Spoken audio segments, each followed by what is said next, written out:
Buenos días, México. Buenas tardes, España.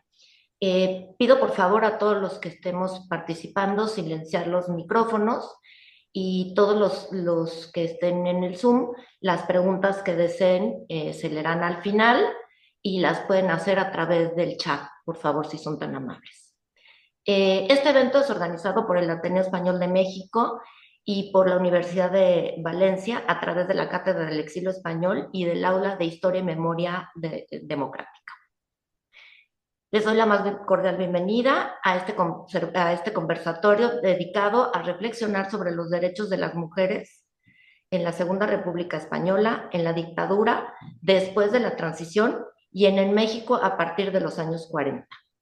El punto de partida es la Segunda República Española, etapa de importantes avances sociales y jurídicos para las mujeres que se vieron truncados por el golpe de Estado, la guerra civil y la posterior dictadura franquista. Durante el franquismo, los derechos de las mujeres sufrieron un grave retroceso marcado por la subordinación legal, económica, la represión y las vejaciones hacia aquellas consideradas rojas o vinculadas a movimientos sociales distintos del régimen.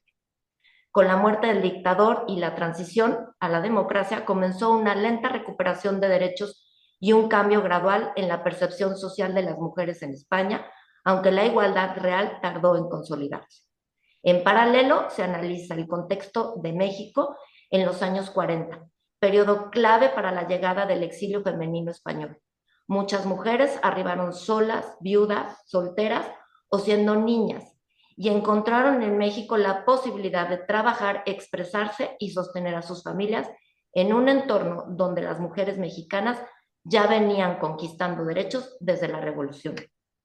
La experiencia del exilio español supuso para muchas españolas una ampliación de libertades, ausencia de persecución, derecho a la palabra, al trabajo, a la participación política y a la asociación. Con el paso del tiempo, tanto en España como en México, las mujeres han ido conquistando más derechos, aunque de manera gradual. Este diálogo busca tender puentes entre ambos contextos históricos y fomentar la reflexión, recordando que los derechos de las mujeres no surgieron de forma automática ni están garantizados para siempre, frente a discursos que tienden a minimizar las luchas por las que fueron posibles. Ahora, si me permiten, voy a presentar a Javier Esteve, que es profesor de Historia Contemporánea de la Universidad de Valencia, con quien tendré el gusto de moderar este conversatorio. Buenas tardes, Javier. Es un gusto para nosotros. Adelante. Muchísimas gracias, Cristina, por las palabras y por cederme la palabra también. Bueno, yo lo primero que tengo que decir es que es un auténtico placer para mí presentar a la profesora Ana Guado Higón, ¿vale? La profesora Ana Guado Higón es catedrática de Historia Contemporánea de la Universidad de Valencia, una casa de estudios a la que también está vinculada en su calidad de miembro del Instituto Universitario de Estudio de las Mujeres. En cuanto a su trayectoria investigadora, la verdad es que tiene varias líneas de investigación, pero teniendo en cuenta cuál es la que más ha desarrollado y también teniendo en cuenta lo que vamos a tratar en el día de hoy, me gustaría destacar una línea de investigación que se ha centrado en el estudio de la historia de las mujeres y del género, especialmente durante la Segunda República y la Guerra Civil, pero también durante el franquismo, lo que le ha permitido investigar la represión franquista contra las mujeres. Más allá de su trayectoria institucional e investigadora, me parece también que es interesante señalar que ha hecho mucho también por la transferencia de conocimiento, por ejemplo, siendo coordinadora entre 2020 y 2004 y 2024 del programa de doctorado Género y Políticas de Igualdad del Instituto Universitario de Estudio de las Mujeres. Y también me gustaría señalar que ha participado como socia fundadora en la creación de dos instituciones muy importantes en el estudio de las mujeres, de la historia de las mujeres, como es el caso de la Asociación Española de Historia de las Mujeres y de la revista Arenal, Revista de Historia de las Mujeres. Ya para ir terminando, quiero ser rápido. En cuanto a sus publicaciones, la verdad es que podría destacar muchas, pero como no quiero privarle de tiempo para que nos ilustre, pues simplemente voy a destacar dos. Una de ellas, editada junto con Luz Sanfeliu, Caminos de democracia, ciudadanías y culturas democráticas en el siglo XX. La otra, editada junto con Teresa Ortega, Feminismos y antifeminismos, culturas políticas e identidades de género en la España del siglo XX. Como decía antes, podría destacar muchos otros trabajos, como por ejemplo los dedicados a María Cambrils o los publicados en revistas tan importantes como Historia Constitucional, Pasado y Memoria, Ayer, Contemporary European History, pero no quiero privarle de tiempo y por tanto le cedo la palabra y eso, simplemente reiterar que es un placer para mí presentarla hoy. Pues muchas gracias, Javier, y buenas tardes. Muchas gracias al Ateneo Español de México y a Cristina Ruiz también por la moderación. También es un placer estar en esta sesión para contactar y poder hablar y debatir conjuntamente. Voy a intentar sintetizar mis planteamientos, aportaciones de una forma muy sintética, muy rápida. ¿De qué contexto partimos en la España de la Segunda República, que son los años 31, 1931, 36?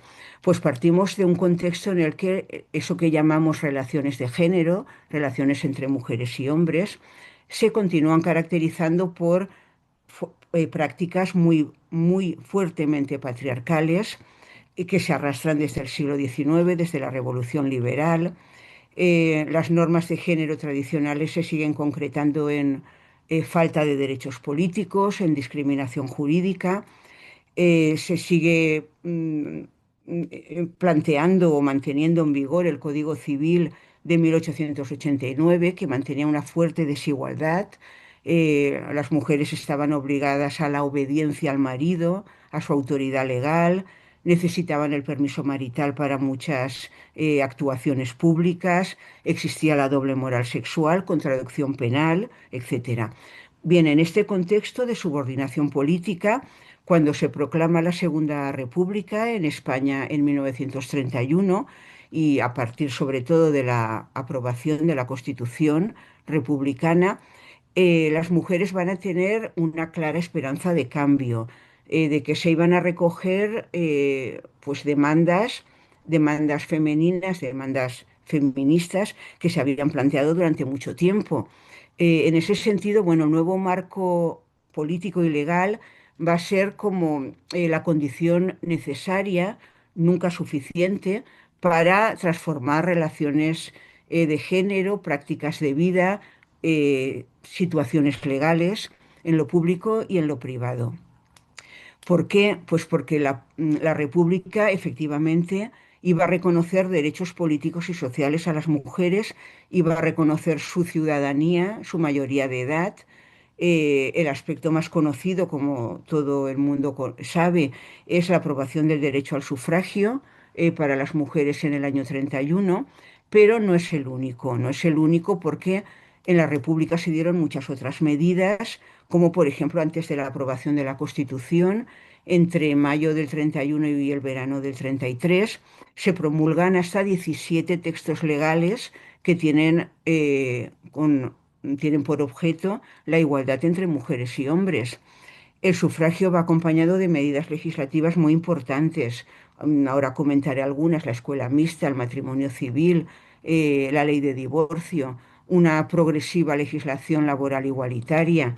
Yo destacaría sobre todo tres cambios legales fundamentales por sintetizar: la consecución del sufragio, la ley del divorcio y el matrimonio civil, y la educación, escuela mixta y una legislación laboral cada vez más igualitaria, cada vez más igualitaria. En los primeros momentos, por ejemplo, se aprueba también el seguro de maternidad que daba derechos, la ley que aprueba el ministro socialista Largo Caballero, que permite a las mujeres tener baja maternal en vez de acabar con eh, tener los partos en el lugar de trabajo que ocurrían anteriormente, o despidos sin indemnización como ocurría anteriormente, etcétera. Como decía, el aspecto más notable es en la Constitución republicana el reconocimiento de la igualdad jurídica y política de las mujeres, entre mujeres y hombres. También se va a legislar, perdón, sobre el modelo de familia. También en la Constitución se va a recoger medidas relativas al trabajo femenino, por ejemplo, la no discriminación en puestos oficiales, en cargos públicos, por razón de sexo, la protección a las mujeres en el trabajo, unas medidas que se completarían después en el año 33 con una norma relativa a la igualdad en retribución, en salarial, entre mujeres y hombres, aunque esto en la práctica realmente no se aplicaba prácticamente nunca, porque luego las bases de trabajo concretas mantenían la desigualdad salarial, se mantuvo entre mujeres y hombres. Otra cosa es que se recogió legalmente. Em, la ciudadanía política, la aprobación del sufragio, estoy intentando sintetizar, es un punto de inflexión simbólico, muy simbólico. Todos conocemos todas la brillante defensa de Clara Campoamor, desde valores, desde principios democráticos, feministas, como decía Clara Campoamor, los sexos son iguales, son por naturaleza, por derecho, por intelecto. Pero Clara Campoamor no fue la única que defendió el sufragio en las Cortes Constituyentes. Hubo muchas otras intervenciones a favor, entre ellas, por ejemplo, pues la del diputado socialista Manuel Cordero, que afirmaba que el sufragio es escuela de ciudadanía, etcétera. El resultado es conocido de las votaciones, 161 votos a favor, 121 en contra, 188 abstenciones. Pero bueno, finalmente se aprobó con el voto a favor del Partido Socialista, del Bloque Agrario, de la Liga Regionalista Catalana, etcétera. Bien, todas esas medidas de derechos políticos se complementan también con otras medidas relativas a la educación, a, al trabajo, etcétera, como comentaba antes. Yo destacaría de una forma muy importante las reformas educativas, en la construcción de una república para las ciudadanas, muy vinculada a ese proyecto cultural y educativo del magisterio republicano. Hay que tener en cuenta que en España los porcentajes de analfabetismo eran todavía muy elevados a la altura de los años 30 del siglo XIX, pero más lo eran para las mujeres. Las mujeres estaban todavía en estos años, en el año 30, casi en el 50% de analfabetismo femenino, 47,5 para ser exactos, frente a un 36% masculino. Es decir, hay un esfuerzo económico muy grande en el proyecto republicano por crear escuelas y porque las niñas vayan a esas escuelas a alfabetizarse como mínimo, pero también aumentó pues la enseñanza, la presencia femenina, ¿no? La enseñanza secundaria, en la universidad, muy minoritaria todavía, pero también aumentó con espacios como lo que se llamó la residencia de señoritas, que era equiparable a la residencia de estudiantes para los hombres, etcétera. Otras medidas o cambios legales importantes, como apuntaba antes, la consecución del matrimonio civil y del divorcio por mutuo acuerdo. Esto era muy novedoso y moderno para la época, la igualdad entre hijos legítimos e ilegítimos, y todo ello a pesar de la campaña que desde el año 31 comenzó la Iglesia contra la aprobación de estas leyes de divorcio, de matrimonio civil, etcétera.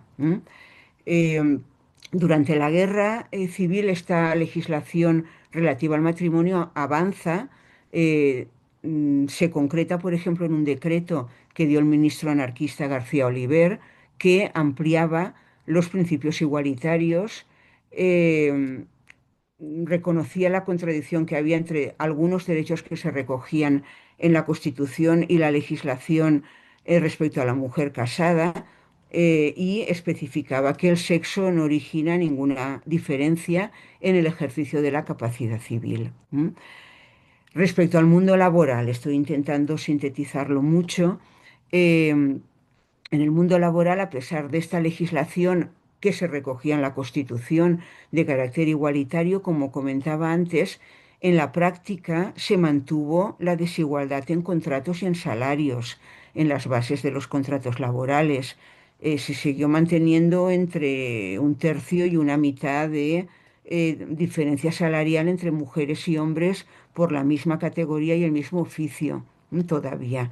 Pero también estaba esta situación concreta en un marco de crisis económica, de depresión económica de los años 30, de aumento del paro, de competencia con la mano de obra masculina, los hombres querían ocupar los puestos de trabajo, etcétera.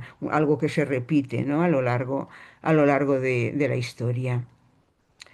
Em, Hay que señalar también que, bueno, en este cambio de contexto político, por primera vez las mujeres, como comentábamos antes, pueden votar, son votantes, tienen ciudadanía política y por ello van a ser objeto en las campañas electorales de atención y de propuestas por parte de los partidos políticos.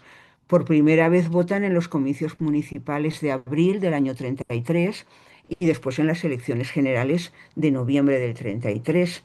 Esta fue la primera vez que se ejerció el voto femenino y bueno, hay un tópico repetido por determinada historiografía en el que se afirma que el que las mujeres votasen provocó el triunfo de las derechas en el año 33.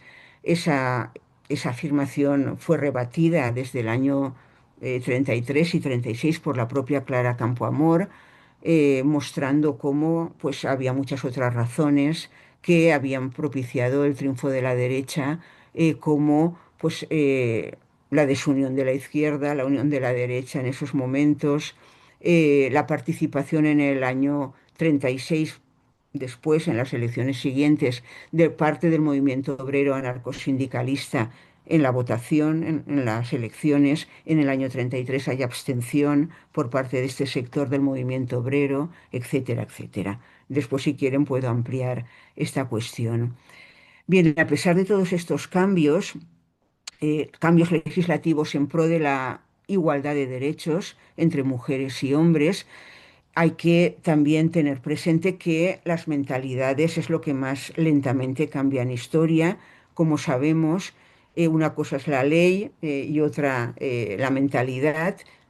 Esto no cambia de un día para otro, a pesar de que se dé un decreto o una ley, y los comportamientos en la práctica de muchas mujeres y de muchos hombres, especialmente hombres, continuaban siendo claramente sexistas, ¿no? En este sentido, una anécdota que siempre comento es la de la republicana Guillermina Medrano, primera mujer concejal del Ayuntamiento de Valencia, que recordaba cómo el propio Azaña la miró muy indolente cuando se la presentaron y le volvió rápidamente la espalda para hablar con los políticos varones importantes como era su propio marido, el marido de Guillermina Medrano. En fin, durante la guerra civil voy a dar solo una clave por no abarcar mucho más tiempo. Se avanza en la guerra a pesar de toda la dificultad del momento, se avanzan en medidas igualitarias, como comentaba antes, las dadas por García Oliver como ministro de Justicia, respecto a una plena igualdad civil entre mujeres y hombres, o reconocimiento de los matrimonios de hecho, por ejemplo, de las parejas de hecho en el contexto de la guerra, o las medidas que dio la ministra de Sanidad anarquista Federica Montseny con medidas como leyes en torno a la interrupción voluntaria del embarazo, ya en plena guerra, se aplicó solo en Cataluña, pero se aprueba por primera vez en España, o la aprobación de creación de instituciones como lo que se llamó en el momento liberatorios de prostitución, para recuperar a las mujeres prostitutas y darles alternativas laborales en otros espacios posibles.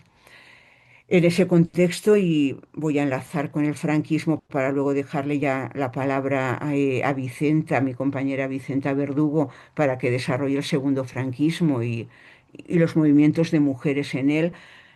El franquismo, cuando acaba la guerra, va a deshacer toda esta labor legislativa igualitaria. La dictadura franquista fue, entre otras características, una dictadura fuertemente patriarcal, estructuralmente patriarcal. ¿M? Eso permanece intacto en 40 años. Eh, lo privado va a ser más político que nunca, en ese sentido, con todas las normas y leyes que da la dictadura, estableciendo un modelo normativo de feminidad doméstica. Se van a reprimir otros modelos, se va a castigar y a reeducar a las mujeres transgresoras, fuera por motivos políticos, las rojas, fuera por motivos morales, encerradas en patronato de protección a la mujer, etcétera. Ahí se van a conjugar elementos ideológicos tradicionalistas, católicos, falangistas, etcétera, en ese modelo de feminidad y en esa política de género franquista que, como decía, va a eliminar toda la legislación igualitaria de la Segunda República, va a establecer el fuero del trabajo, donde se decía aquello de liberaremos a la mujer casada del trabajo en el taller y la fábrica. Se va a restablecer la educación segregada, niñas, niños por separado. Se va a establecer el modelo ideológico y moral de la religión católica como el único válido y aceptable. Es ese contexto en el que las mujeres, de nuevo, legalmente van a ser menores, menores de edad, dependientes del padre, del marido o del hermano. Por supuesto, se va a anular la ley del divorcio, etcétera, etcétera. Eso es el primer franquismo y efectivamente a partir del año 61, a partir del plan de estabilización del 59, empieza una segunda etapa del franquismo, que es el momento de cambios económicos, apertura económica, cierta apertura, desarrollismo industrial. Y en ese contexto, y ahí ya le dejo la palabra a Vicenta para que lo desarrolle, de alguna manera un poco va a cambiar la situación de derechos políticos, profesionales y laborales con una ley al respecto, la ley de julio del año 61, que facilita la incorporación de las mujeres al trabajo remunerado, pero que supone un cierto discurso contradictorio entre el discurso tradicional de la sección femenina, que era el modelo ideal de mujer doméstica, y la práctica por necesidad de mano de obra barata, de mano de obra complementaria, no cualificada, que es la que va a aportar las trabajadoras, mujeres femeninas, pero manteniendo diferencias salariales muy altas, con al menos 30% de diferencia salarial respecto a los hombres. Pero yo lo dejaría aquí y creo que no quiero alargarme más, le dejaría ya la palabra a mi compañera Vicenta Verdugo. Muchas gracias. Muchas gracias, Ana, por tu intervención y por ceñirte también al tiempo. Sin más dilación, me gustaría, y es un placer una vez más, presentar tanto por el cariño personal como por la admiración intelectual, como en el caso de Ana, presentar a Vicenta Verdugo.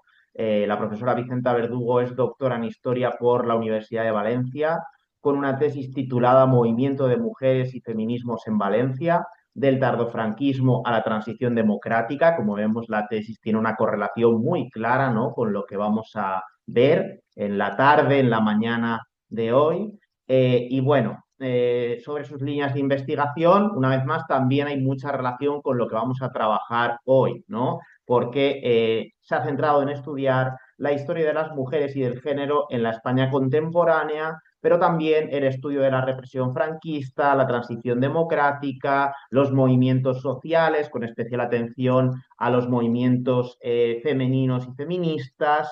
Y bueno, como en el caso de la profesora Ana Aguado, me gustaría destacar que más allá de su trayectoria investigativa, también ha tenido una trayectoria muy vinculada a la divulgación y a la transferencia de conocimiento. En este campo me gustaría destacar que, por ejemplo, Vicenta Verdugo ha participado en el grupo de estudios históricos sobre las transiciones y la democracia, del cual la propia Naguado fue investigadora principal. Ha participado también en el aula de Historia y Memoria Democrática de la Universidad de Valencia. Y además me gustaría destacar su papel como asesora, informante y comisaria en exposiciones diversas, entre las cuales dones sindicalistes feministas, presas de Franco, homenaje desobediente, gestos de mujeres antifascistas, no hubo paz después de la guerra, etc. ¿Vale? Por otro lado, en cuanto a las publicaciones, como en el caso de Ana Guado, me veo en la necesidad de ser muy breve y ceñirme a un par de ellas, ¿vale? Concretamente me gustaría destacar una a la que le tengo mucho cariño, que es la publicación Dones y repressió franquista, una guía per al seu estudi a València, que coordinó junto con Carlos Fuertes Muñoz. Además de coordinarla, publicó varios de los capítulos, escribió directamente varios de los capítulos y, en fin, para no alargarme, simplemente señalar que tiene publicaciones, tiene textos en editoriales de gran prestigio en España, como es el caso de Comares, de la Fundación Pablo Iglesias, de ACAL, de publicaciones de la Universidad de Valencia o de CAT. Y como decía antes, puesto que todos hemos venido a escuchar a las conferenciantes, pues no me extiendo más y le cedo la palabra.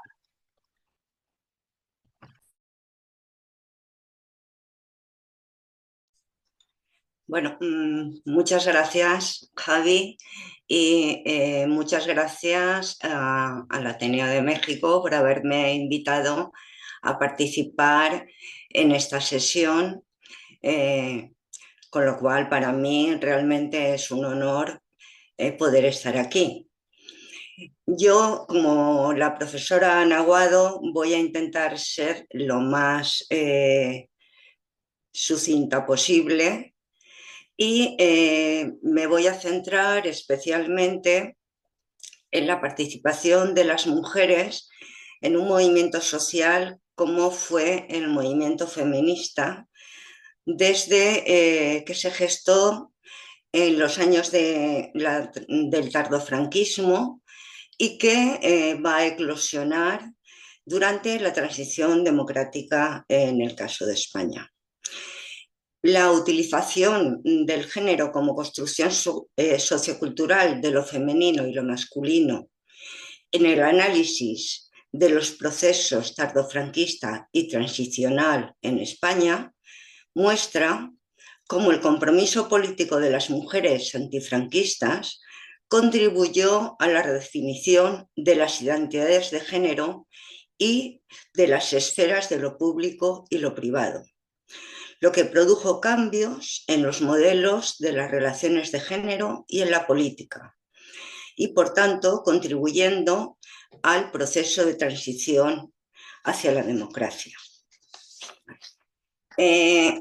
Si nos vamos un poco al contexto del tardofranquismo, como ha introducido la profesora Ana Guado, entre 1959 y 1969, la dictadura pone en marcha un periodo de, digamos, de liberalización con sus inconvenientes y situaciones y en fin.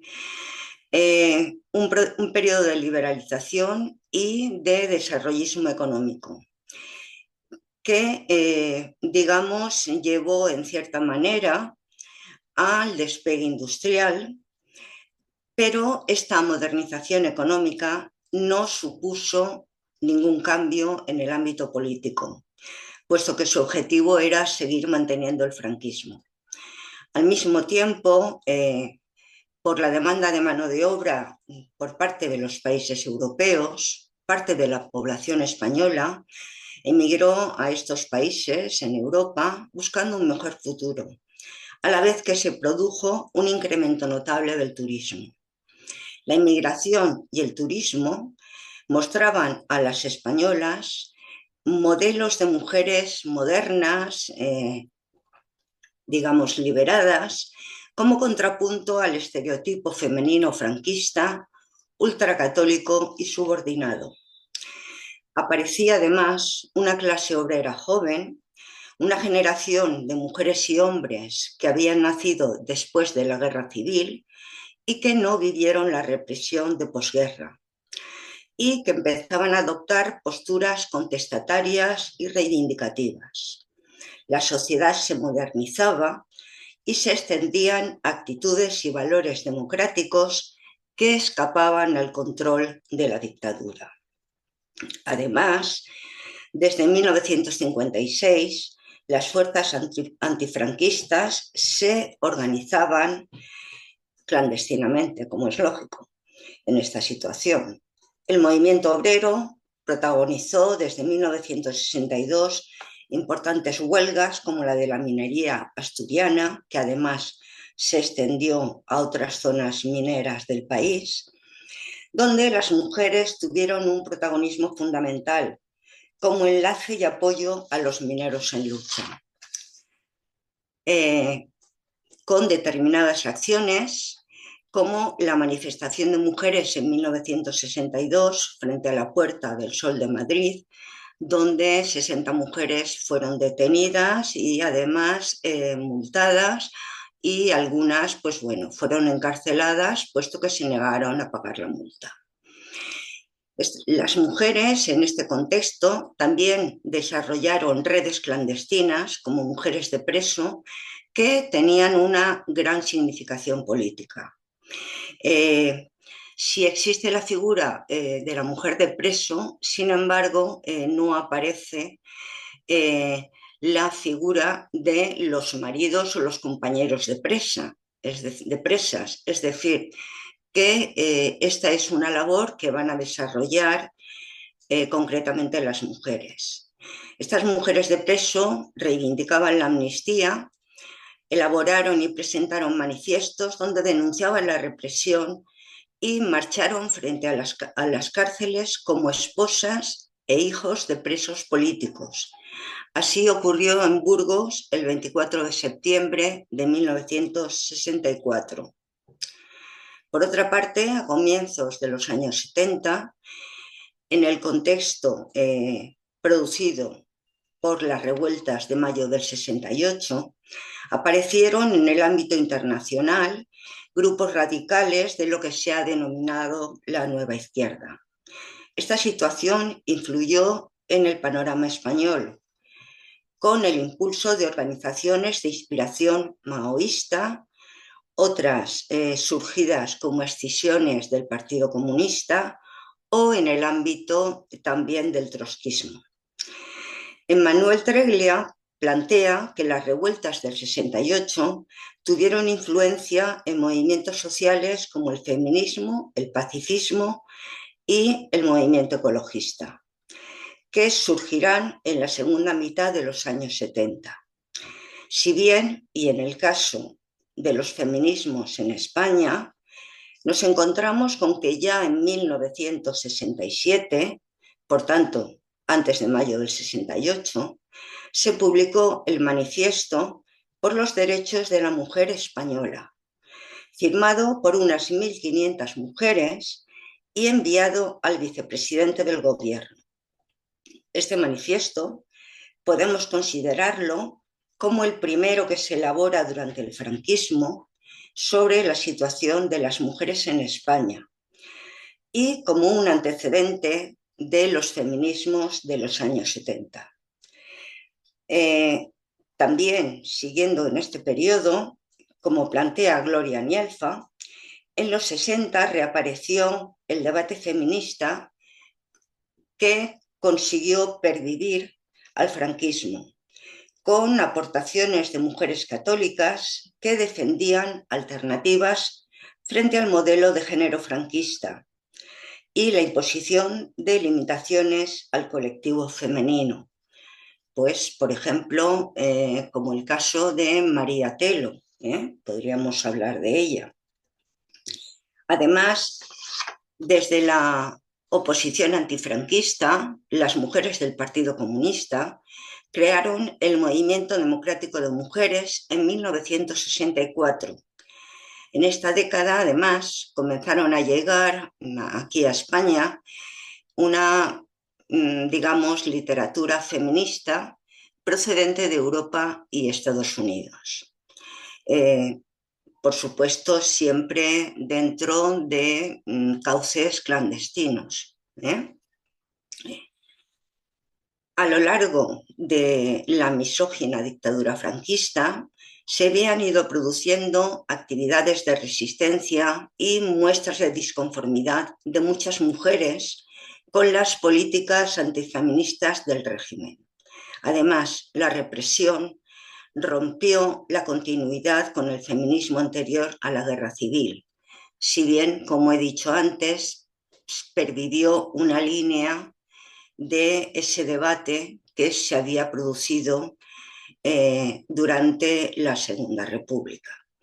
También se dificultó la recepción de los nuevos feminismos que aparecían en los años 60. Pero con la convocatoria de Naciones Unidas para 1975 como Año Internacional de la Mujer posibilitó a los grupos de mujeres clandestinos poderse reunir, lo que marcó un punto de inflexión para la articulación del movimiento feminista en España.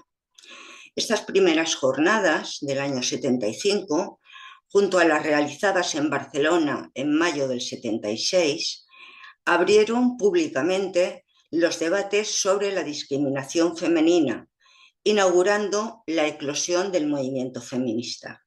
Además, el marco transicional era una oportunidad para reivindicar los derechos de las mujeres y para denunciar la represión. Surgía así en España la segunda ola feminista, con un marcado carácter político de lucha por la democracia e interrelacionada con las organizaciones políticas antifranquistas. También el proceso político de la transición tuvo un influjo directo en la presencia de nuevas organizaciones feministas y a partir de 1976 los partidos de la izquierda organizaron estructuras de mujeres partidarias de la doble militancia, que articulaban su opresión, la opresión femenina, con su estrategia revolucionaria de camino al socialismo. Estas militantes de organizaciones políticas y feministas cuestionaban las prácticas y actitudes de unas relaciones de género discriminatorias y la relegación de las demandas feministas. Pero a la vez aparecían nuevos discursos que enlazaban con la influencia de los feminismos europeos y norteamericanos, a partir de conceptos marxistas del psicoanálisis, la antropología y la sociología. Se conformó un corpus teórico con un contenido revolucionario y político sobre la cuestión femenina, identificando como centros de la dominación patriarcal esferas de la vida que se consideraban privadas. También aparecía una categorización sobre las formas de entender los feminismos, es decir, diferentes vías o categorías como el feminismo liberal, el feminismo socialista, el feminismo radical, distintas maneras de concebir la política feminista que se concretaron en España en el feminismo de la igualdad y el feminismo de la diferencia. El feminismo de la igualdad que se relacionaría con las militantes de las culturas políticas de la izquierda, y el feminismo de la diferencia de aquellas mujeres feministas que se consideraban independientes y autónomas. Se plantearon nuevas formas de pensamiento sobre su comprensión del mundo y sobre cuál era el lugar que las mujeres tenían en él. Discursos y prácticas dirigidas a la acción política para mostrar las nuevas representaciones culturales del ser mujer. El debate sobre la problemática sexual, sobre las relaciones de poder en el ámbito personal y en el público, se valoraba fundamental en la identificación de las causas de la opresión femenina. Las militantes feministas convertían en política cuestiones que quedaban sintetizadas en uno de sus principales lemas: lo personal es político. Formularon discursos que consideraban como legítimos una nueva categoría de derechos, los derechos sexuales y reproductivos, rompiendo el tabú de la sexualidad y reclamando el derecho de las mujeres al placer sexual y a la libertad de decisión sobre su cuerpo y la maternidad. Propuestas que se recogieron en lemas como "Mi cuerpo es mío". Además, los eslóganes del movimiento feminista sobre los derechos sexuales eran atrevidos en una sociedad como la española, con una legislación profundamente sexista. Frente al discurso nacional católico franquista, las feministas reclamaban el derecho al propio cuerpo y la libre expresión de la sexualidad femenina al margen del matrimonio y la maternidad, con lemas como "Abajo la virginidad", "Sexualidad no es maternidad", "Planificación familiar a cargo de la seguridad social", "Anticonceptivos para no abortar", en fin, toda una serie de lemas que en muchas ocasiones, o la mayoría de las veces, escandalizaban a los sectores más conservadores. Pero estas mujeres, estas feministas, denunciaron también la violencia sexual y promovieron una nueva actitud reclamando que se reconociera como una cuestión de interés nacional. En sus protestas y campañas públicas, las militantes adoptaron formas de expresión con una gran creatividad y que resultaban inquietantes socialmente, cuando no una provocación para los sectores conservadores. Pero también eran un desafío para las fuerzas de la izquierda, porque en sus propuestas la lucha de clases era el eje fundamental de la opresión, mientras que la cuestión femenina en realidad no se tenía en mucha consideración. De hecho, no creían que el problema de la mujer pudiera afectar a la calidad de la democracia que se estaba construyendo, ni al modelo de modernización que se planteaba para el país. Algunos de los lemas del movimiento feminista en España se referían a situaciones sobre la opresión doméstica femenina. Por ejemplo, "Mujer, sal de la cocina y únete", o uno muy gracioso, "Manolo, hazte la cena solo". Ese especialmente se coreaba en las manifestaciones del 8 de marzo. Otras veces se llamaba la participación política y a reclamar de los partidos políticos mayor consideración sobre las mujeres. Por ejemplo, con el lema "No queremos ser un solo voto". De tal forma que el movimiento por la liberación de la mujer se conformó en España como un movimiento plural con diversidad de expresiones. Esto condujo a conflictos internos y a su disgregación a partir de 1979 en las Jornadas de Granada. Jornadas que se celebraron después de aprobarse la Constitución y después de o con el establecimiento de la democracia parlamentaria. Estas jornadas marcaron la ruptura del movimiento feminista en España entre las feministas de la igualdad, es decir, aquellas relacionadas con organizaciones políticas, sindicalismo, etcétera, que proponían participar en las instituciones democráticas y presionar desde el movimiento feminista, mientras que las partidarias del feminismo de la diferencia defendían el feminismo como una opción global y rechazaban las instituciones en las que no se sentían representadas. Las principales campañas realizadas por el movimiento feminista se centraron en distintos ámbitos legislativos del Código Civil y el Código Penal. Se trataba de desmantelar la legislación represiva franquista que subordinaba a las mujeres. Se reivindicó la despenalización de delitos específicos y discriminatorios, como la derogación del delito de adulterio, la legalización de los anticonceptivos y la despenalización del aborto, la abolición de la ley de peligrosidad social, y se demandó una ley que castigara la violencia contra las mujeres. Respecto al Código Civil, se reivindicaba una ley de divorcio Se demandaba también la patria potestad compartida, la derogación de la licencia marital, puesto que, como ha comentado antes, si bien ha comentado Ana, si bien en el 61 hay una ley sobre derechos políticos y profesionales de la mujer, existía la licencia marital, que si no se obtenía permiso del marido, las mujeres no podían acceder a algún puesto de trabajo. Necesitaban que él les firmara ese consentimiento.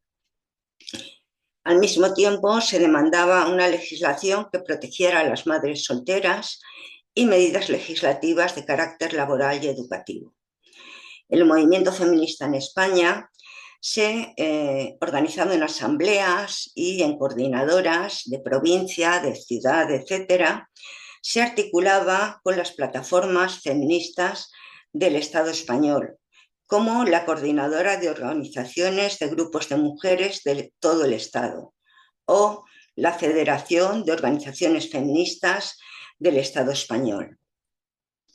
Estas coordinadoras realizaron toda una serie de campañas que ya he ido más o menos nombrando, pues por la despenalización del adulterio entre el año 76 y el 78, por una ley de divorcio que va del 75 al 81, por la libertad sexual, la despenalización y gratuidad de los anticonceptivos también entre el 76 y el 78, contra la violencia de género. Es una campaña que se inicia en el 77 ante una ola de violaciones, pero que dura varios años, por una constitución igualitaria con las mujeres, que, digamos, enlaza con todo el debate constitucional,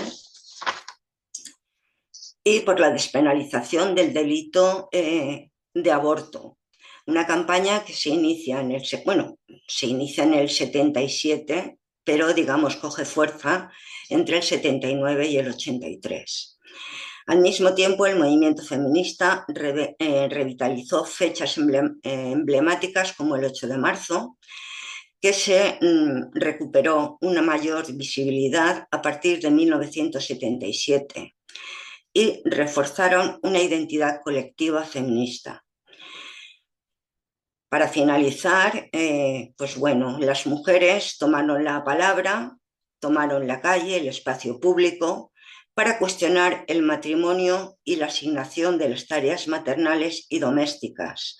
Reclamaban el derecho a la igualdad en los códigos legislativos, en el trabajo y la educación, y defendían la libertad para disponer de sus cuerpos.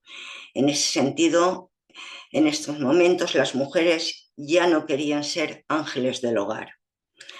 El movimiento feminista, combinando prácticas políticas y elaboración teórica, construyó en el proceso transicional nuevas identidades de género que desafiaron el orden simbólico masculino y el sistema patriarcal, al mismo tiempo que dieron legitimidad a sus malestares.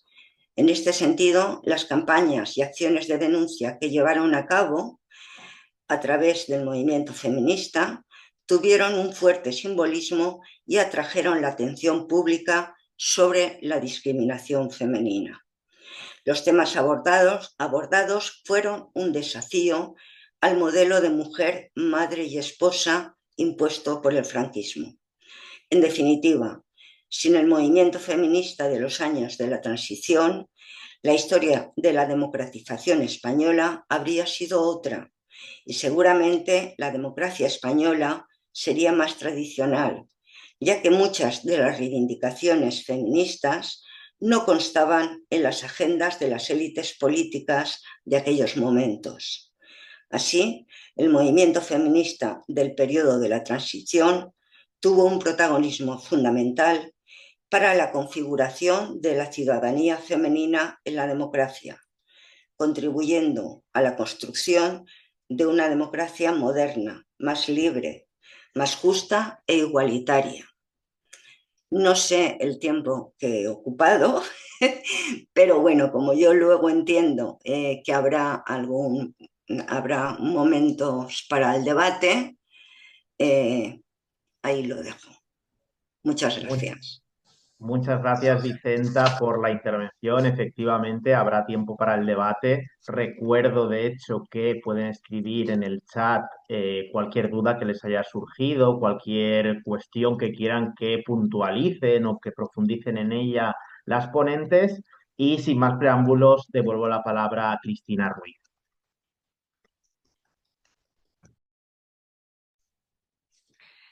Pues, qué decir, sumamente interesante estas dos intervenciones, me dejan con mucha información y muchas dudas, que espero más adelante poder hablar con ustedes. Bueno, yo tengo el gusto de presentar a la doctora Beatriz Saavedra, quien, bueno, es amiga del Ateneo y, bueno, tiene ella una carrera muy amplia. Yo también trataré de ser muy breve en su biografía, porque si fuera el caso, aquí estaríamos casi que toda la tarde con su biografía. Beatriz Saavedra Gastelum es mexicana, es escritora, académica, investigadora, conferencista y poeta. Tiene 2 maestrías cursadas en España y se le han otorgado 3 veces doctorados honoris causa. A la fecha tiene 25 libros de poesía publicados y 3 libros de ensayo. Su obra ha sido incluida en un gran número de antologías, revistas y periódicos nacionales e internacionales. Sus poemas han sido traducidos a más de 10 idiomas, ha recibido múltiples reconocimientos.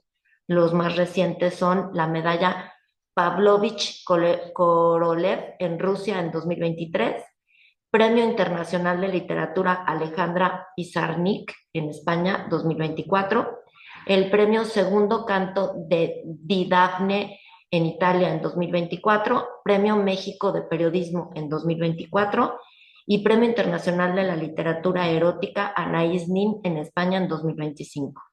Es columnista del Diario de Madrid y del periódico El Capitalino en México. Tiene en el IMER un programa de radio en Mujeres a la Tribuna.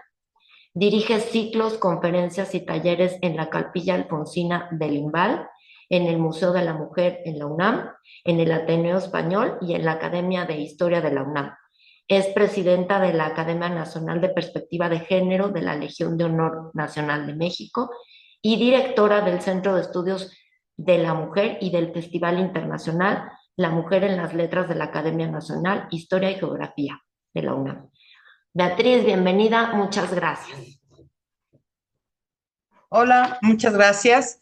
Bueno, pues quiero agradecer primero la invitación y bueno, ha sido un placer escuchar a mis compañeras y el poder pues compartir este tema tan importante, este tema de mujeres. También yo pertenezco a FEMU, que es la Federación Mexicana de Universitarias de la UNAM, y bueno, a partir de ahí pues son temas que siempre estamos convocando, ¿no? Todos estos derechos de las mujeres. Y bueno, por supuesto, pues el exilio, hablar del exilio es un tema fundamental, pero el exilio para las mujeres, ¿no? Bueno, pues podemos pensarlo eh, bueno, pues el exilio fue para muchas mujeres españolas que llegaron a México tras la guerra civil, una ruptura ontológica, la pérdida de la patria, de la lengua cotidiana, de los afectos y de la continuidad vital. Pues bueno, evidentemente fue un desgarramiento que abrió también un espacio inesperado de reconstrucción. México brindó asilo político, ofreció la posibilidad concreta de rehacer una vida desde la dignidad, desde el trabajo, a partir de esta nueva creación como personas, pero también como comunidades. En este proceso, las mujeres exiliadas, pues no fueron figuras secundarias ni acompañantes silenciosas. En realidad, cuando llegan las mujeres a México, se vuelven sujetos activos de la historia, constructoras de un legado cultural, de un legado educativo que apenas comienza y ético que aún hoy sostiene parte de la identidad intelectual de nuestro país.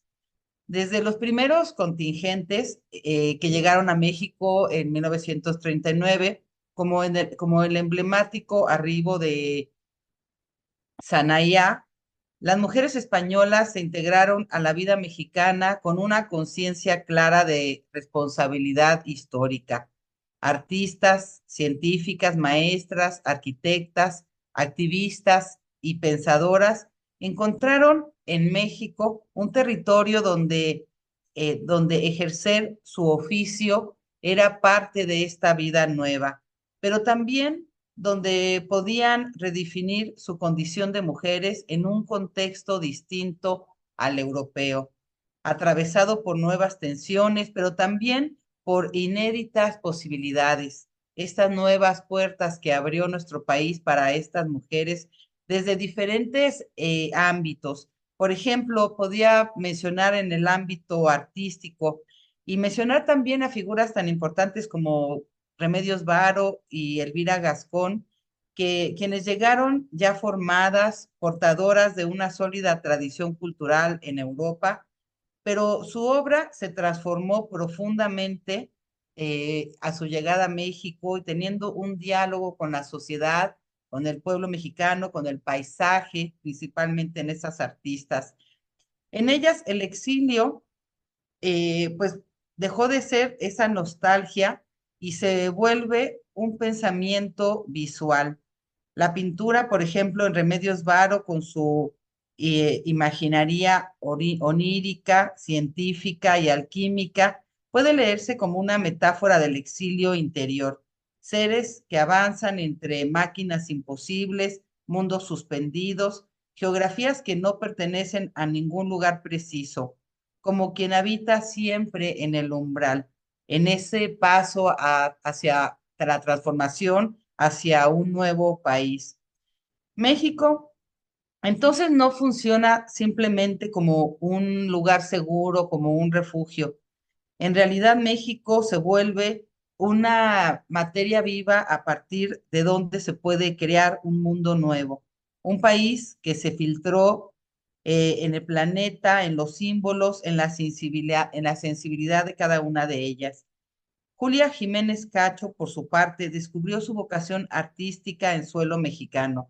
Fue autodidacta, profundamente ligada al color y a la figura femenina. Su obra representa una apropiación amorosa del nuevo territorio.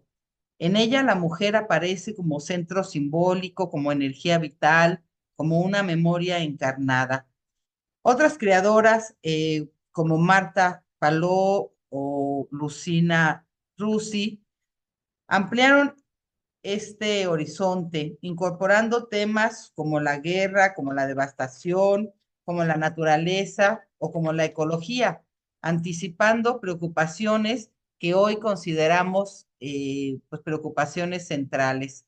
En sus obras, el exilio se convierte en una conciencia crítica del mundo. Pero también estas mujeres participaron activamente en la organización, en el cuidado y en la resistencia que implicaba el exilio, que implicaba llegar a un país nuevo.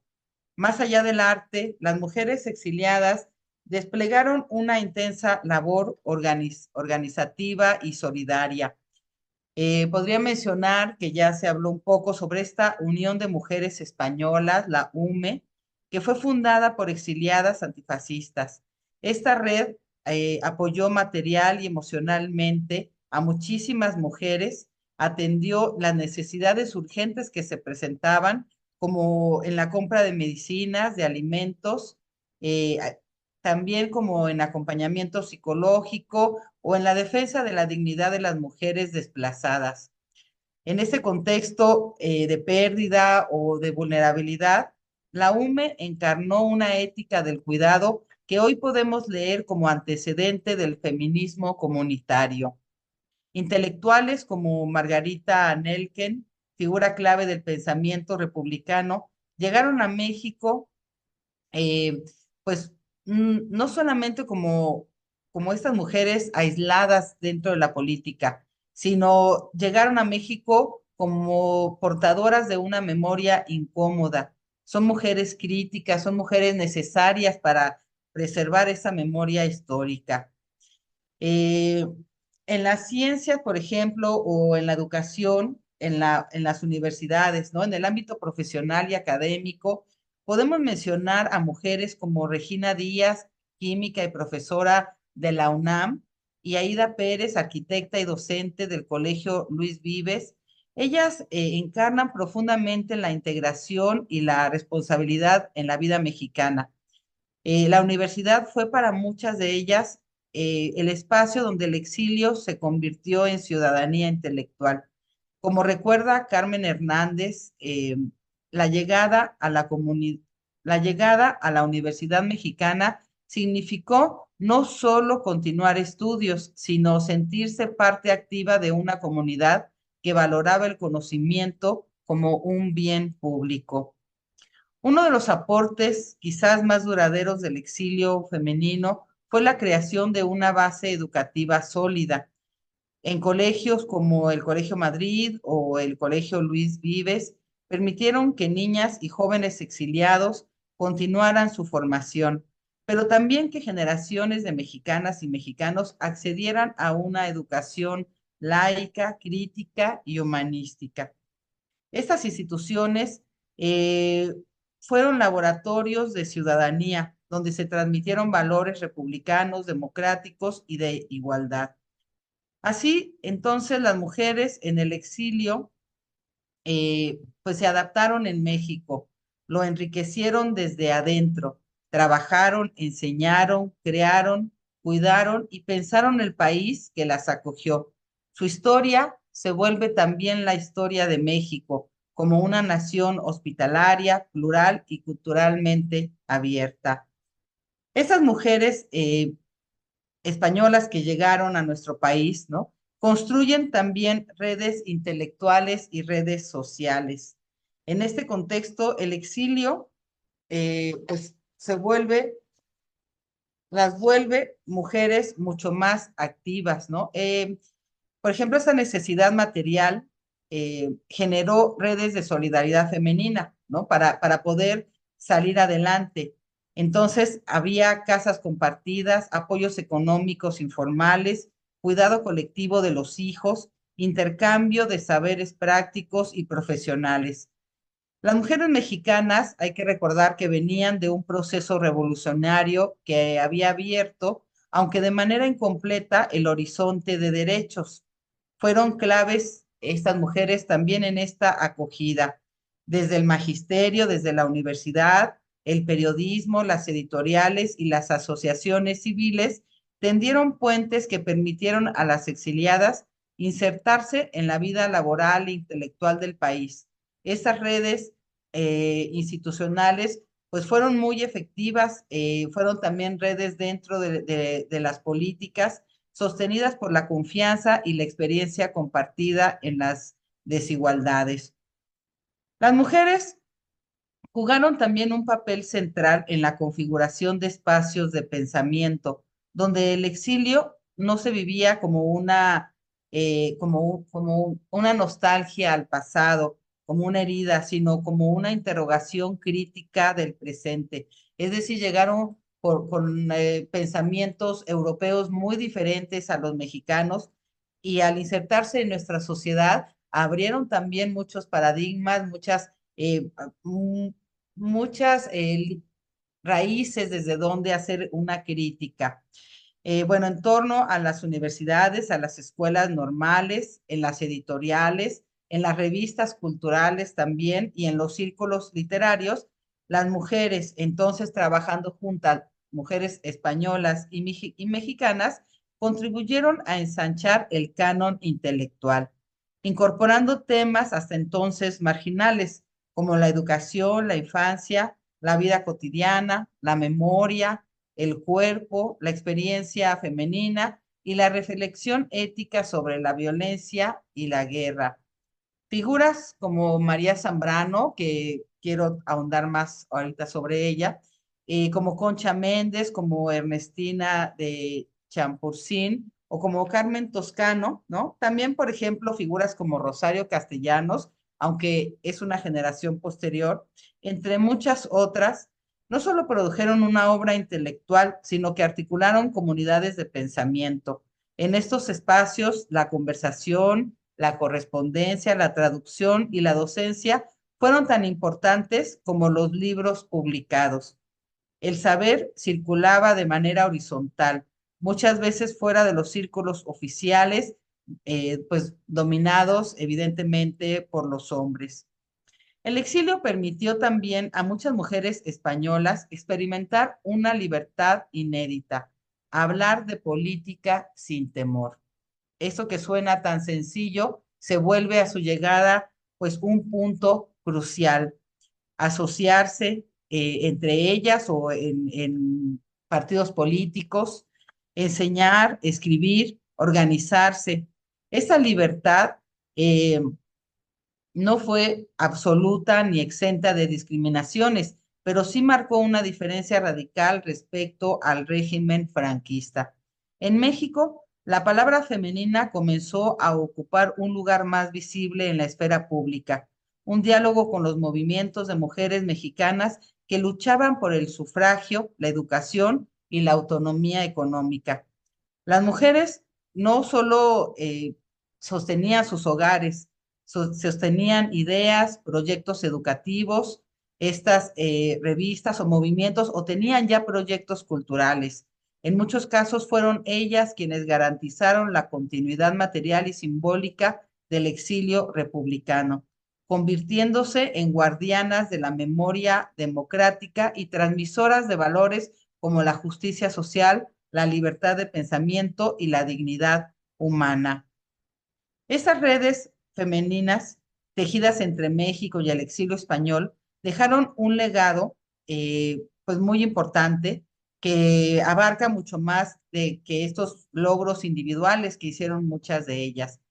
Estas redes contribuyeron a crear una cultura de diálogo, a naturalizar la presencia de las mujeres en el trabajo intelectual, pero también a demostrar que los derechos no son concesiones naturales, sino que son conquistas históricas frágiles y que siempre están expuestas al retroceso.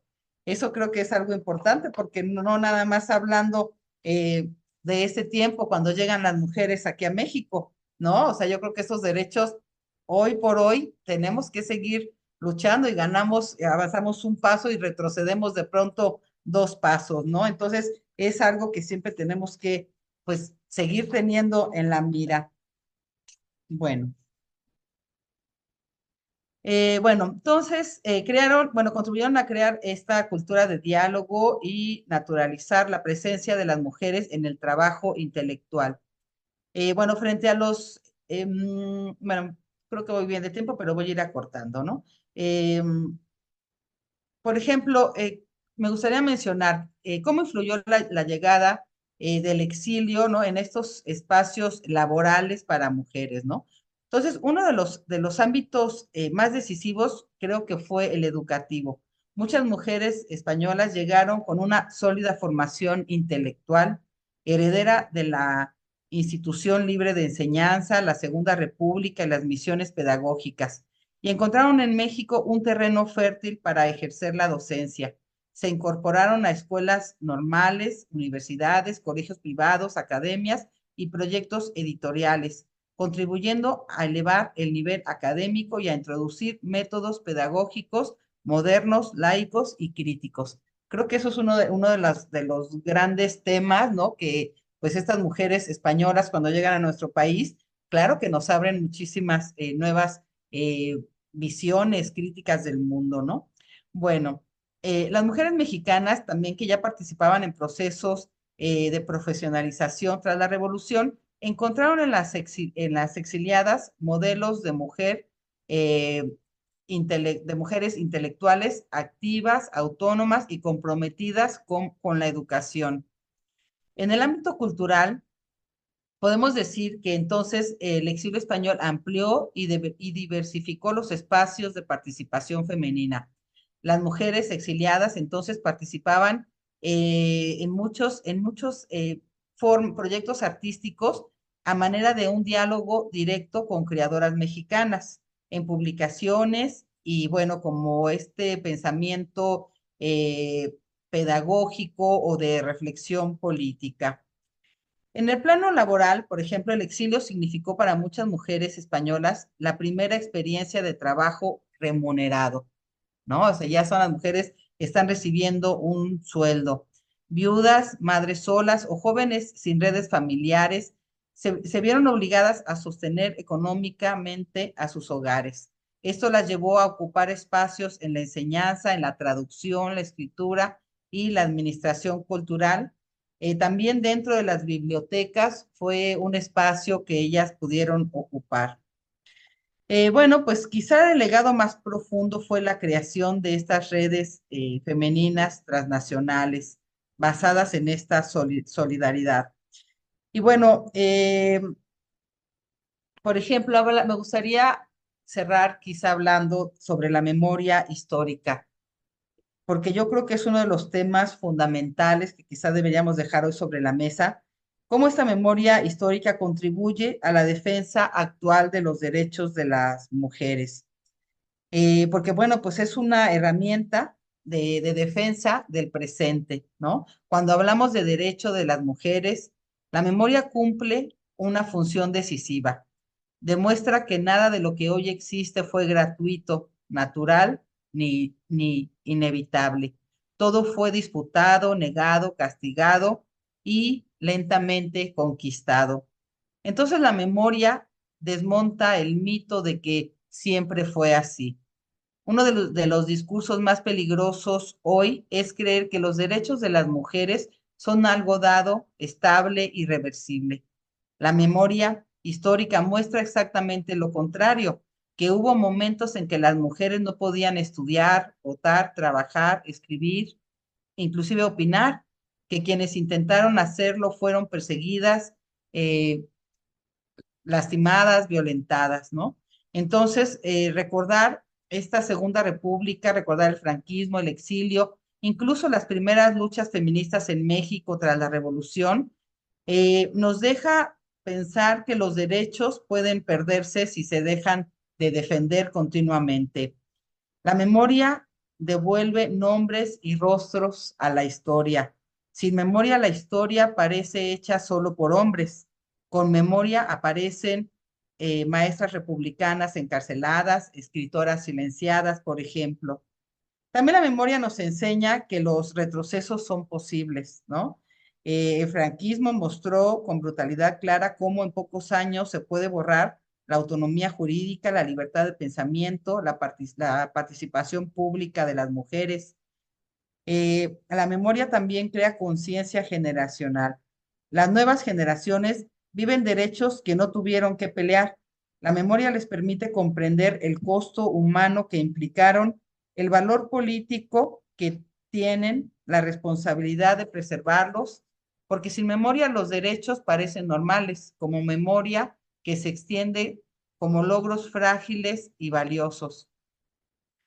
Bueno, pues en síntesis, mantener esta memoria histórica contribuye a la defensa actual de los derechos de las mujeres, porque demuestra que fueron conquistados, porque advierten que pueden perderse en cualquier momento, visibiliza a quienes lucharon por ellos, genera conciencia de quienes hoy los ejercen y convierte el pasado en una guía ética para el presente.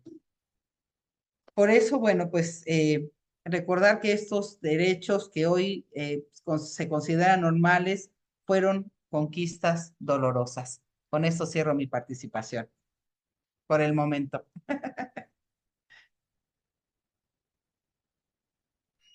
Muchas gracias, Beatriz, como siempre, pues muy interesante. Desde luego, esta perspectiva que tuvieron las españolas cuando llegaron, que pues vieron caminos abiertos que en España desde luego no tendrían y no hubieran tenido. Es pues muy importante porque sí se desarrollaron quizás un poco o mucho más que lo que les pudo haber quedado o vivido en España en esos momentos.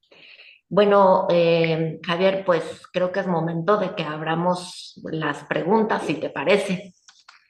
Sí, sí, me parece estupendo. Lo que pasa es que por ahora en el chat, bueno, tenemos los saludos de Alfonso Cruz, desde Ciudad de México, pero no tenemos ninguna pregunta. No sé si esperamos un poquito a ver si alguien plantea algo, si damos la oportunidad de que alguien levante la mano, no sé, lo que me digáis.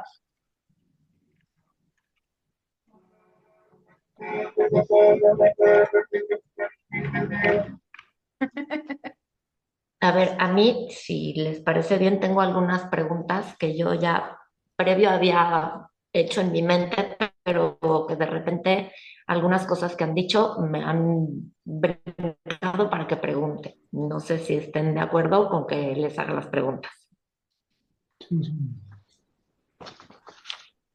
Bueno, yo comienzo con me queda claro que en la Segunda República eh, es como, no es por arte de magia que una vez promulgada la Constitución del 31, el hombre va a cambiar la mentalidad y va a decir, ¡pum! Ya, las mujeres tienen igualdad de derechos, ya todos somos iguales. Me queda claro que eso no iba a suceder.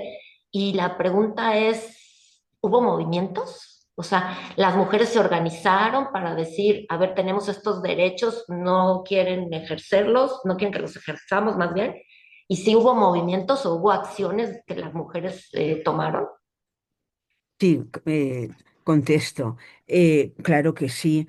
A ver, desde finales del siglo XIX, desde inicios del siglo XX, hay organizaciones femeninas y feministas en España, vinculadas a las culturas políticas republicanas, socialistas, anarquistas también. Crean asociaciones, por ejemplo, ya en los años 20, la ANME, la Asociación Nacional de Mujeres Españolas, la UME, la Unión de Mujeres Españolas, eh, agrupaciones femeninas socialistas dentro del Partido Socialista, agrupaciones femeninas republicanas dentro de los partidos republicanos, mujeres librepensadoras organizadas, etcétera. Es decir, hay una genealogía femenina, vamos a hablar en ese sentido, de reivindicaciones, demandas, propuestas de conseguir derechos que están planteándolos desde finales del siglo XIX. Y entonces es solo en el momento de cambio de contexto político, de proclamación de la República, cuando se ve la oportunidad de que eso se concrete en leyes, se concrete en normas. No se va a conseguir todo, evidentemente, y como comentaba antes, una cosa son las leyes y otra las prácticas de vida, que ya sabemos que cambian muy lentamente, pero al menos si no hay ley, no hay donde cogerse. Entonces, entonces fue muy importante el cambio republicano sin mitificar los logros absolutos, pero fue muy importante para conseguir derechos políticos, sociales, educativos, laborales. Claro que hay una movilización anterior. Entonces yo hablaría en ese sentido, un poco completando lo que comentaba Beatriz, la importancia, yo diría además de la memoria, de la historia. Creo que hay una cierta eh, necesidad de reivindicar la palabra historia, en mi caso, ¿no? En nuestro caso. La memoria es una parte de la historia, es muy importante, esa memoria de personas concretas que han vivido los procesos históricos de cambio social, pero eso está insertado en la historia y en ese sentido las nuevas generaciones necesitan saber historia, conocer memoria, pero tener esa perspectiva genealógica, ¿eh? Porque efectivamente se ha conseguido con muchas luchas, reivindicaciones, movilizaciones, y no es inamovible. ¿Eh? No sé si contesto.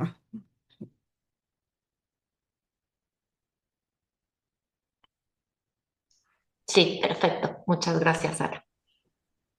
Javi, creo que Sí, tenemos sí, sí, preguntas, sí. ¿verdad? Hay una pregunta en el chat, entiendo que para la profesora Vicenta Verdugo. le pide a Alfonso Cruz que por favor, si puede, repita los eslogans feministas, ¿no? Como por ejemplo, perdón, un segundo, como por ejemplo el de derecho al cuerpo, abajo la virginidad, y bueno, el que nos hemos quedado todos con él, ¿no? De Manolo hace la cena sol. Simplemente por si nos puede recordar un poco, que creo que hay algunas personas que quieren tomar nota.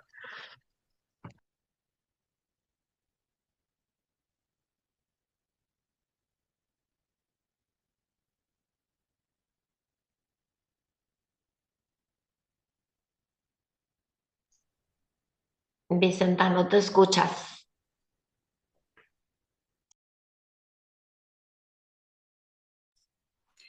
Relacionado con los derechos sexuales, pues por ejemplo el de mi cuerpo es mío, el de abajo la virginidad, sexualidad no es maternidad, planificación familiar a cargo de la seguridad social, anticonceptivos para no abortar, Papa de Roma, abortar no es una broma, no es casualidad que el que nunca pare prohíba abortar. Y luego, pues, este que es gracioso, mujer, el de Manolo hace la cena solo, mujer, sal de la cocina y únete, eh, y luego, pues, mujer, lucha por tu liberación y únete, mujeres unidas jamás serán vencidas, legalización del movimiento feminista, no queremos ser solo un voto, es decir, y bueno, el lema, digamos que un poco lo engloba todo, es el de lo personal es político, ¿eh? Porque un poco lo que hace es que recoge eh, globalmente todas estas cuestiones que ellas están planteando. Pero realmente eran eslóganes o lemas muy atrevidos y además, incluso el movimiento feminista a través de una revista que fue bastante importante que se llamaba Vindicación Feminista, en un momento determinado planteó hacer un concurso de lemas que se plantearan nuevos lemas a fin de poderlos difundir dentro de las campañas que se estaban realizando. Con lo cual, pues bueno, son lemas con mucho significado que concentran muy bien en pocas palabras ese universo, digamos, de subordinación contra el que ellas se están rebelando y fueron además muy impactantes. Y junto, digamos, a los lemas, también muchas veces en las manifestaciones, pues, por ejemplo, manifestaciones a favor de la despenalización del aborto, pues salían con almohadas debajo de la ropa como si estuvieran embarazadas, a fin, digamos, de impactar a la sociedad. Otras veces iban con los lemas puestos como si fueran mujeres bocadillo, es decir, con carteles por delante y por detrás, y participaban en la manifestación con esos carteles. Con lo cual, era muy llamativo. No sé Vale. si eso. Muchas gracias, Vicenta. En el chat hay más preguntas. La primera de ellas es de Susana Báez, que es profesora de literatura española contemporánea en la Universidad Autónoma de Ciudad Juárez y que le gustaría que profundizáramos respecto a las mujeres exiliadas españolas en México. Y en concreto, si sería posible abordar un poco más la participación de autoras como Ernestina de Champoursín o Blanca Chacel como traductoras del Fondo de Cultura Económica. Dice también, poco se enfatiza este aporte de las que fueron parte de la llamada generación del 27, y pregunta también si se dieron movimientos conjuntos entre las exiliadas españolas y las mujeres mexicanas que militaban a favor de los derechos de las mujeres en México.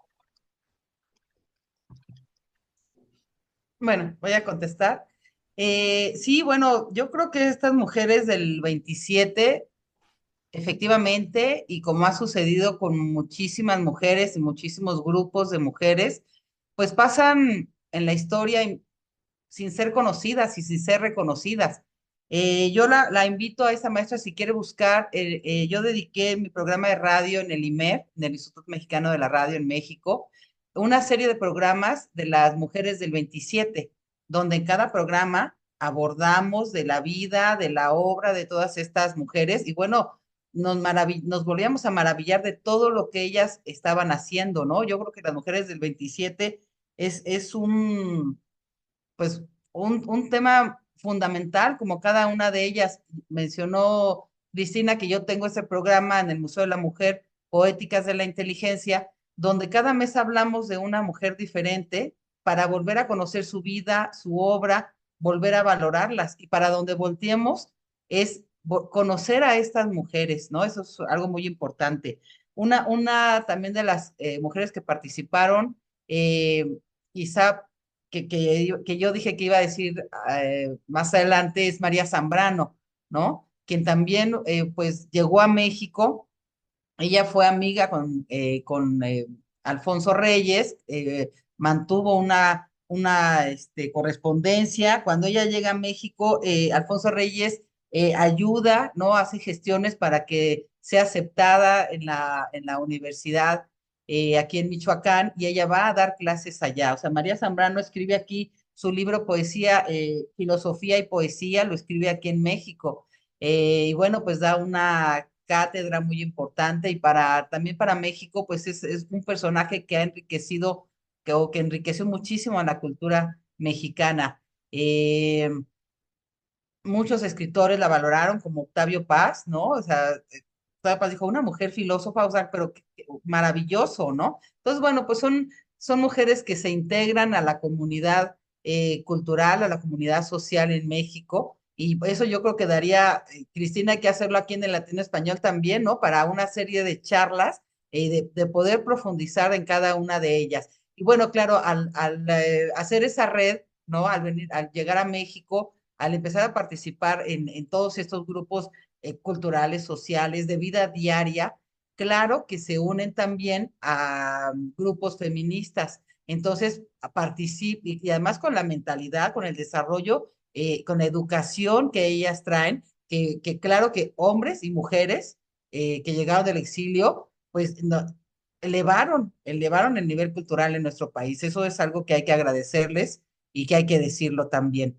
Y entonces a partir de ahí, pues sí, claro, que era su pregunta, ¿no? Que si participan también para conseguir los derechos de las mujeres como militantes, pues sí, claro que sí, pero pues también abrimos una puertecita y se hacen grandes temas, ¿no? De, de, de investigación y pues bueno, ya, hasta ahí dejo mi participación. Si no me emociono y sigo. Muchas gracias. Vale, muchas gracias, Beatriz. Hay otra pregunta en el chat de Irene, en este caso, dirigida a la profesora Vicenta Verdugo, bastante concisa, y es si dentro de las reivindicaciones sobre la libertad sexual del movimiento feminista en la transición, también se incluyeron reivindicaciones relacionadas con los derechos de las mujeres homosexuales.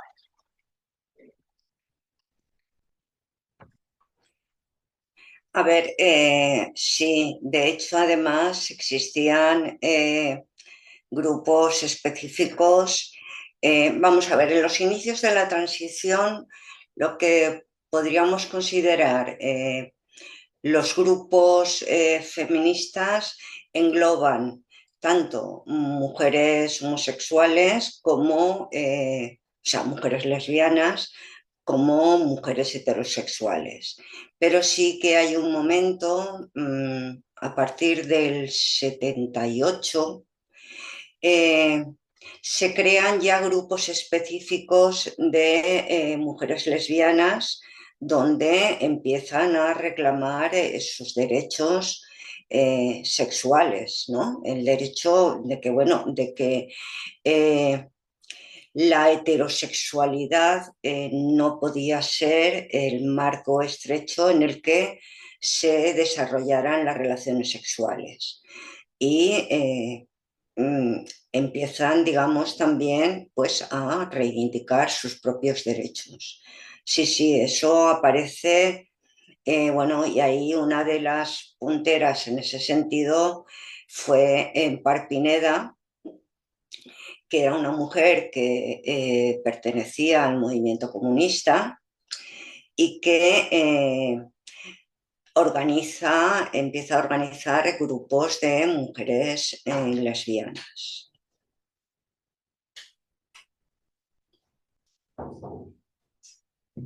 Bueno, muchas gracias, Vicenta. Por ahora no hay ninguna pregunta más en el chat, por tanto, cedo la palabra a Cristina Ruiz para que actúe en consecuencia.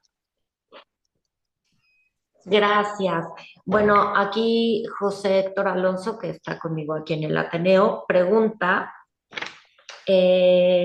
¿cómo se recuperó la memoria de los derechos de la mujer en la Segunda República Española? No, pero ¿cómo se ha recuperado la memoria de los derechos de las mujeres en la Segunda Republicana en la España actual? Abierto. Y yo tengo una última pregunta después.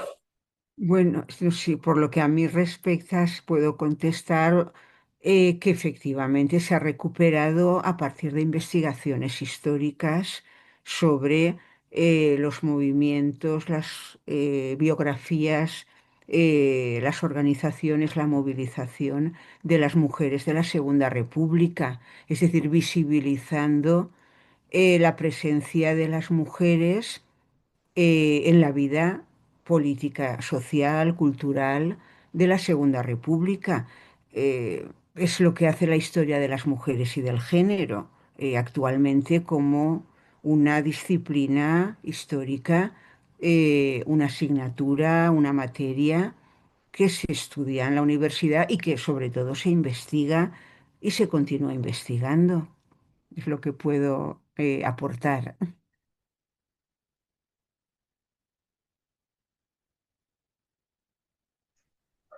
Javi, yo no sé si a ti, supongo que como yo tendrás muchas preguntas porque es un tema que cada vez que toman un hilo se hace una hebra gigantesca, ¿verdad? Sí, la verdad que yo Es tengo bastantes cosas que me he quedado con la curiosidad, pero para no eternizar, porque sobre todo creo que podría plantear como 7, 8 preguntas y tendríamos que volver a empezar el debate. Si quieres tú plantear la tuya, Cristina, No, y no, y no venga, que tú seguro que tienes una. Yo ya no, tengo una, pero tú, no, que tú ya has dicho claramente que tenías una, así que te dejo que no te quedes con las ganas. Que yo sobre todo a Vicenta y a Ana les puedo preguntar en casi cualquier momento que las veo mucho. no. Muchas gracias igualmente. A ver, yo tengo una pregunta para Vicenta. En algún momento, eh, Franco crea el Patronato de la Protección de la Mujer, que eran unos centros de, pues no digo de exterminio, pero sí eran unas cosas espantosas por las que las pobres mujeres tenían que vivir para ser las mujeres perfectas. Eh, en 1978 se crea la Constitución, ¿no? La nueva Constitución, ya cayó o sea, ya murió Franco, etcétera. ¿Por qué siguen estos patronatos hasta 1985? ¿Y qué giro tienen? Porque no puedo creer que fuera lo mismo durante el franquismo que ya ha muerto Franco, no sé. A ver, efectivamente se aprueba la Constitución del 78, pero hay determinados ámbitos o instituciones donde, digamos, el mandato constitucional no, no entra. En ese sentido, ¿por qué? Pues porque además venimos de una dictadura de 40 años y los años de la transición suponen toda una serie de avances, de inicio del proceso democrático, pero estamos efectivamente en el inicio de la democracia. Con lo cual, instituciones que existían durante el franquismo van a seguir existiendo como el patronato. El patronato de protección de la mujer era la tienda de los horrores, porque además allí muchas de las mujeres jóvenes generalmente, que entraban, pues entraban pues porque sus padres a lo mejor las consideraban en rebeldes o excesivamente subversivas o que no... Es algo que ha dicho también Ana antes, es decir, las prácticas de vida van siempre, la legislación va por delante y las prácticas de vida, en cierta manera, y las mentalidades van por detrás. Con lo cual, y vuelvo otra vez a lo de la revista Vindicación Feminista, saca, creo que es en el año 79, un artículo sobre el patronato de protección de la mujer y sobre lo que pasaba en aquellos centros. Y efectivamente, en los años 80 hay una reconversión del patronato, pero digamos que se van a reutilizar parte de los edificios, incluso parte del personal que trabajaba en el patronato. Las sedes del patronato generalmente estaban regidas por monjas, por órdenes religiosas. Y lo que hacen es que a partir del 79-80 va cambiando el personal y lo que entra es personal ya, digamos, funcionariado, ¿no? En cierta manera. Pasa un poco como pasó también con sección femenina. Sección femenina en los años 77, en el año 77, sección femenina está haciéndose cargo de bibliotecas. Es decir, mujeres de la sección femenina o cargos de la sección femenina pasan, digamos, las reconvierten en bibliotecarias. Y de hecho, en algún momento hay un enfrentamiento entre las que son bibliotecarias profesionales y aquellas que, aprovechando que eran de sección femenina, van a entrar como funcionarias en las bibliotecas. Pero sí, el patronato de protección de la mujer era la tienda de los horrores. No sé si he contestado. Sí, muchísimas gracias, perfectamente. Bueno, Javi, pues tú... Sí, iba a decir que yo al final no hago preguntas, no quiero alargar demasiado el acto, pero sí que me gustaría sumarme a las palabras que ha puesto Josefina Tomé en el chat, que concretamente ha dicho: muchas felicidades a todos los participantes, es un tema amplísimo e interesante, es importante conocer la historia, reivindicar la incansable lucha de las mujeres y es importante continuar porque efectivamente, como han dicho todas las ponentes, si no me equivoco, es muy fácil perder, ¿no?, todos los derechos que se han conseguido con muchísimo esfuerzo, como hemos visto hoy, en el caso de algunas mujeres y de algunas naciones en concreto, ¿no? Así es. Así es, pues si nadie más tiene ninguna pregunta o si entre ustedes no quieren hacerse preguntas o comentarios adicionales.